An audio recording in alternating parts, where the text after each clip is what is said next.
Right, hello folks. Now today I've got a new piece of Demeyere on the channel. And now I don't exactly know what you would call this pen. I guess Demeyere also didn't even know themselves what to call this pen. So they just called it the Multi-Function 7, okay, Multi-Function 7 in the 28 centimeter size. Now I suspect not many of you know this piece, so I can hopefully tell you a little bit about it. Again, I picked this up at the local marketplace here in New Zealand. Now, back when I lived in Europe, I could pick up a lot of high-end pieces on the second-hand market. That was quite easy, but in New Zealand, they are quite rare. I've been here almost a year now, and this is literally the only piece of second-hand Demeyere I've seen on the market in this whole time. So in this whole year, I've only seen this one. Okay, this is the only one, and I did manage to pick it up. Okay, so what is this pen? Well, it's basically, as you can see, I'm going to take off the lid. It comes with the lid. As you can see, it's basically a fry pan with two short handles, right? That's all it is.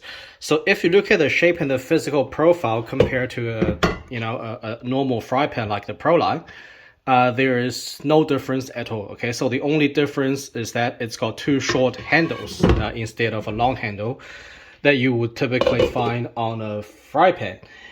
Now, in terms of the Demeyere product lines, this is exactly the same as the Multi-Line 7 series of fry pans.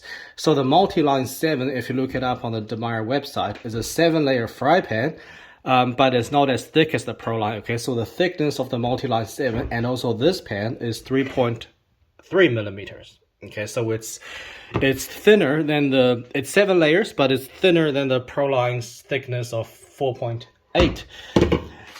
Now, I suppose Demeyere didn't really try to be creative with the naming of this pen. You know, they were a bit lazy and just called it the Multi-Line 7.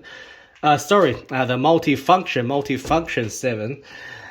But I mean, it's technically right. You know, this is indeed a multi-function pen, and you can use it for many things.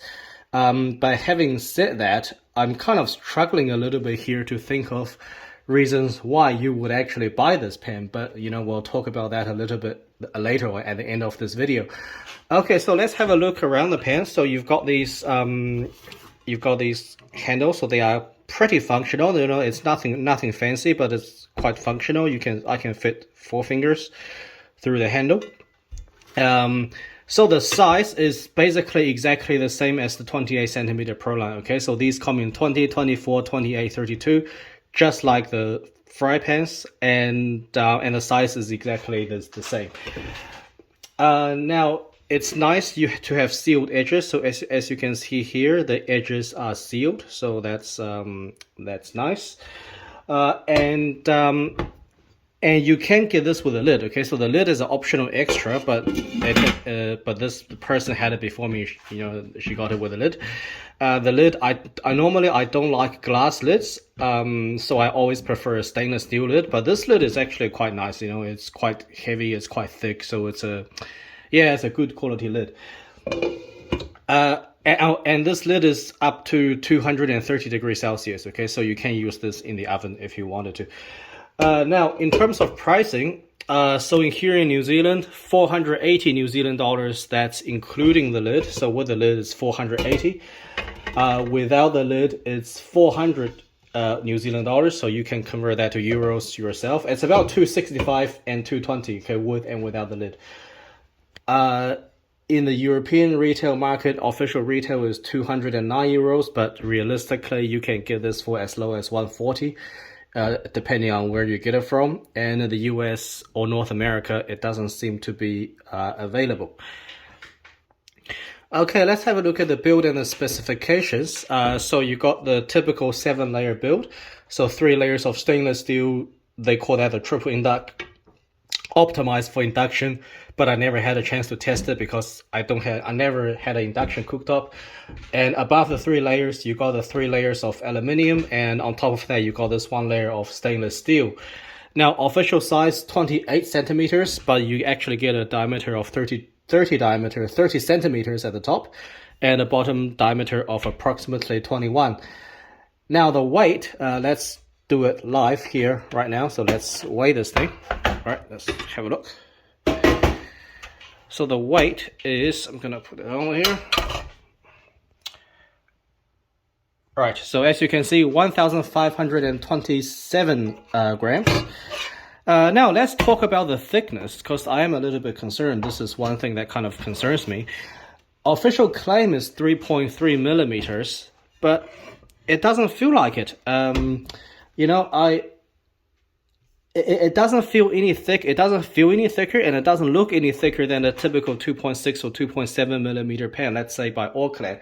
So I'm gonna put the Orclad D3 on top of this, right? And as we can see, as you can see, you know, where's the extra thickness? I really can't tell. Maybe it doesn't show that well on camera. But a 3.3 millimeter pen should feel significantly thicker than a 2.6 millimeter pen, which is the Orclad here. So I'm really not convinced about that. So what I need to do is I need to give myself a thickness gauge to actually measure the thickness. But just by feeling it, just by looking at it, I'm uncomfortable with Demeyere's claim of 3.3 millimeters. Now, I would like to trust Demeyere's claim. Okay, I don't think they'll claim 3.3 millimeters when it's actually not 3.3 millimeters. But I'm just a bit uncomfortable with how this doesn't actually feel that thick. And this is also the same with the industry pen that I tested a long time ago, I think a couple of years ago. You know, they claim I think it's 3 millimeters or something like that, but it feels thinner than it should be. But I mean, in terms of weight, look, this thing is 300 grams heavier than the 12-inch Orclad, okay? So the 12-inch Orclad is actually, I don't have enough space here, but it's actually a little bit bigger. And it's got a long handle, and it's 300 grams lighter than this Demeyere pen. So obviously there is more mass here, so that could explain the extra thickness. But then again, this pen, you know, in terms of the construction, it has more stainless steel, and stainless steel is denser. There's more mass in a unit volume of stainless steel than there is in aluminium. And there's definitely more stainless steel in this pen than the Orclad, so that also could explain the difference. Yeah, so I'm just, a little bit uncomfortable with that, with the thickness. Okay, so what can you use this pen for? Well, you can use this pen for many things. You know, obviously, you can use this pen for everything you would do in a, you know, typical fry pan, right? You know, there's obviously the shape. The shape is exactly the same, you know, so everything you can do in a fry pan, you can do here. But on top of it, you can use it for other things like, you know, basically whatever you want, right? You can do pasta, you can do braises. You know, you can use this the same way as you would with a Le Creuset braiser, you know, especially with the lid. You can put the lid on it and it'll go in the oven. You can do braised chicken like coq au vin or chicken cacciatore where there's a bit of liquid. But what I would actually use it for most often is actually just use it as a roasting dish. You know, this, especially in this shape, you got the two short handles that fits easily in the oven, you know, just roast a bit of potatoes or vegetables or chicken. You know, for me, this thing is a very good roasting dish. You know, forget about all the other things you can do with it. That's what I would use it for. Okay, let's talk about a couple of dislikes. One is that I don't like how it feels thinner than 3.3 millimeters. Okay, so I still think a 3.3 millimeter pen should feel thicker than this.